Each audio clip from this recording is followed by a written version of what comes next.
नमस्कार दोस्तों, आज हम शुरू करने जा रहे हैं श्रीमद् भगवद गीता का अद्भुत ज्ञान, जो न केवल हिंदू धर्म का महान शास्त्र है बल्कि पूरी मानवता के लिए जीवन का मार्गदर्शन भी है। गीता का संवाद उस समय का था जब महान योद्धा अर्जुन अपने ही कुटुंब और मित्रों के विरुद्ध युद्ध के लिए खड़े थे। अर्जुन का मन संशय और भ्रम से भरा था। वे समझ नहीं पा रहे थे कि सही और गलत क्या है और उनका धर्म क्या कहता है। इसी समय उनके सारथी और ईश्वर श्री कृष्ण ने उन्हें ज्ञान, विवेक और कर्म के मार्ग का दिव्य उपदेश दिया। श्रीमद् भगवद गीता हमें सिखाती है कि कर्म करना हमारा धर्म है, फल की चिंता नहीं। जीवन में संतुलन और आत्मनियंत्रण कैसे बनाए रखें, आत्मा अमर है और अस्थायी शरीर में उसका अनुभव कैसे करें। भक्ति, ज्ञान और कर्म के सही संयोजन से जीवन का सर्वोच्च लक्ष्य प्राप्त किया जा सकता है। श्रीमद् भगवद गीता केवल एक धार्मिक ग्रंथ नहीं है, ये जीवन जीने की कला, निर्णय लेने की कुशलता और आत्मा की गहन समझ का दिव्य उपदेश है। चाहे आप विद्यार्थी हों, नौकरी कर रहे हों, व्यवसायी हों या जीवन की किसी भी राह पर हों, गीता का संदेश हर किसी के लिए अनमोल है। तो चलिए आज हम गहराई से समझते हैं अर्जुन और श्री कृष्ण के इस दिव्य संवाद को, एक ऐसा ज्ञान जो सिर्फ हमारी सोच नहीं, जिंदगी भी बदल सकता है। अध्याय 1, अर्जुन विषाद योग। यहीं से श्रीमद् भगवद गीता का आरंभ होता है। धृतराष्ट्र उवाचा धर्म क्षेत्रे कुरुक्षेत्रे समवेतायुयुत्सवः मामकाः पांडवाश्चैव किम कुर्वत संजय। धृतराष्ट्र कहते हैं, हे संजय, धर्म भूमि कुरुक्षेत्र में युद्ध की इच्छा से एकत्रित हुए मेरे पुत्र और पांडु के पुत्र क्या कर रहे हैं? ध्यान दीजिए, महाभारत के अनुसार कुरुक्षेत्र को धर्म क्षेत्र कहा गया है क्योंकि वो तप, यज्ञ और सत्य की भूमि रही है। धृतराष्ट्र अंधे थे, परंतु केवल नेत्रों से नहीं, वे मोह और पक्षपात से भी अंधे थे। उन्होंने कहा मामकाः अर्थात मेरे पुत्र, और अलग से कहा पांडवाः। यहीं से विभाजन की भावना प्रकट होती है। दोस्तों सोचिए, जब मनुष्य मेरा और तेरा में बट जाता है तब धर्म पीछे छूट जाता है। युद्ध से पहले ही धृतराष्ट्र का मन निष्पक्ष नहीं था। ये श्लोक हमें सिखाता है, अंधता आंखों की नहीं, अंधता आसक्ति की होती है। दोस्तों, गीता का पहला श्लोक ही हमें एक सख्त चेतावनी देता है। निर्णय लेते समय हमेशा निष्पक्ष और संतुलित रहो। अगर हम अपने मन की आसक्ति, स्वार्थ या पक्षपात के प्रभाव में रहकर निर्णय लेंगे तो भीतर का युद्ध कभी खत्म नहीं होगा।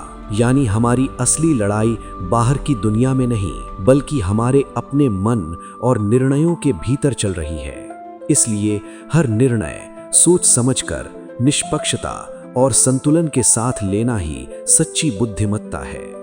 संजय उवाच दृष्ट्वा तु पांडवानीकं व्यूढ़ं दुर्योधनस्तदा आचार्यमुपसंगम्य राजा वचनमब्रवीत्। संजय कहते हैं, जब युद्ध भूमि में पांडवों की विशाल और सुसंगठित सेना को महाराज दुर्योधन ने देखा तो उनके भीतर एक हल्की सी बेचैनी पैदा हुई। वो समझ गए ये युद्ध आसान नहीं होने वाला। तभी वे अपने गुरु आचार्य द्रोणाचार्य के पास गए और गंभीर स्वर में उन्होंने उनसे ये बातें कहीं। पश्यैतां पांडुपुत्राणाम आचार्य महतीं चमूम व्यूढ़ां द्रुपदपुत्रेण तव शिष्येण धीमता।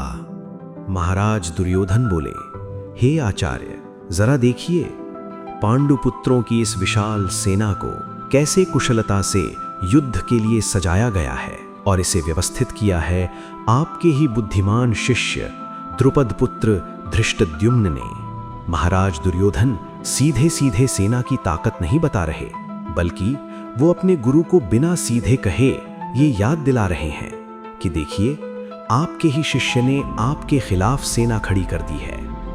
अत्र शूरा महेश्वासा भीमार्जुन समायुधि युयुधानो विराटश्च द्रुपदश्च महारथा। दुर्योधन आगे कहते हैं, आचार्य, पांडवों की सेना में केवल साधारण योद्धा नहीं है, यहाँ ऐसे महारथी खड़े हैं जो युद्ध में भीम और अर्जुन के समान पराक्रमी हैं। देखिए, वहाँ युयुधान खड़े हैं, राजा विराट भी उपस्थित है और महान महारथी द्रुपद भी। दुर्योधन अब केवल सेना नहीं गिना रहा, वो अपने गुरु द्रोणाचार्य को ये एहसास करा रहा है कि पांडवों के साथ खड़े योद्धा साधारण नहीं बल्कि युद्ध कला के महान महारथी हैं। धृष्टकेतुश्च चेकितानः काशी राजश्च वीर्यवान पुरुजित कुंती भोजश्च शैब्यश्च नरपुंगवः। दुर्योधन आगे पांडव सेना के महान योद्धाओं का वर्णन करने लगते हैं। वे कहते हैं, यहाँ धृष्टकेतु उपस्थित हैं, चेकितान भी खड़े हैं और पराक्रमी काशी नरेश भी, पुरुजित, कुंती भोज और वीरों में श्रेष्ठ शैब्य भी। युधामन्युश्च विक्रांत उत्तमौजाश्च वीर्यवान सौभद्रो द्रौपदेयाश्च सर्व एव महारथाः। दुर्योधन आगे कहते हैं, आचार्य, पांडवों की सेना में अनेक वीर और पराक्रमी योद्धा उपस्थित हैं। वहां विक्रमी युधामन्यु खड़े हैं, बलशाली उत्तमौजा भी उपस्थित हैं, अर्जुन पुत्र अभिमन्यु और द्रौपदी के पुत्र भी, ये सभी महान महारथी हैं। दुर्योधन अब लगातार पांडव सेना की शक्ति को देख रहा है। हर नाम के साथ उसके भीतर युद्ध की गंभीरता और बढ़ती जा रही है। ये केवल योद्धा नहीं बल्कि धर्म के लिए लड़ने वाले महान महारथी हैं।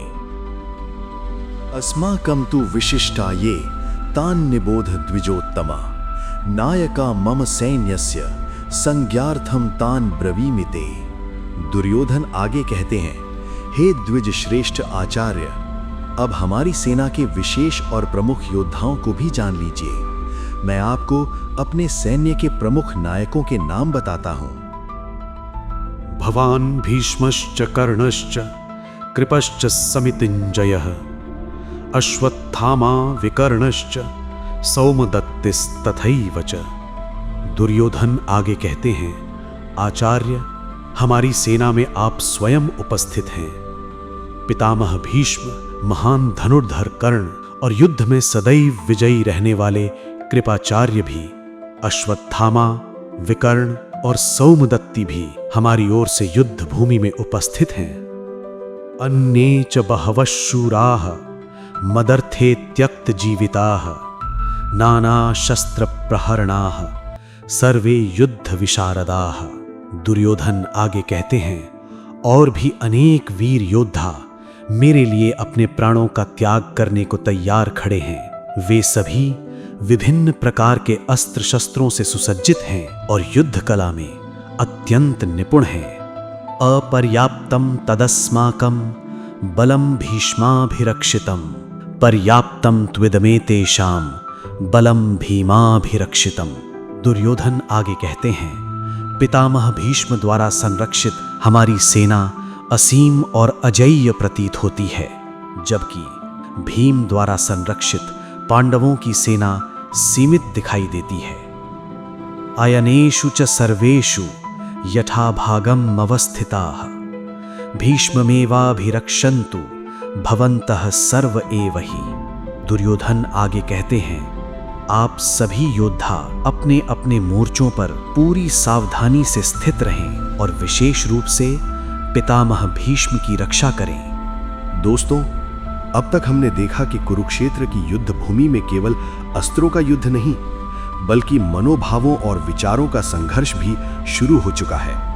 धृतराष्ट्र के शब्दों में मोह और पक्षपात दिखाई दिया, तो वहीं दुर्योधन के शब्दों में छिपा हुआ भय और असुरक्षा भी महसूस हुई। वो बार बार पांडवों की शक्ति का वर्णन करता है, महान योद्धाओं के नाम गिनाता है और फिर अपनी सेना का आत्मविश्वास बढ़ाने की कोशिश करता है, लेकिन भीतर से वो आने वाले युद्ध की गंभीरता को समझ चुका है।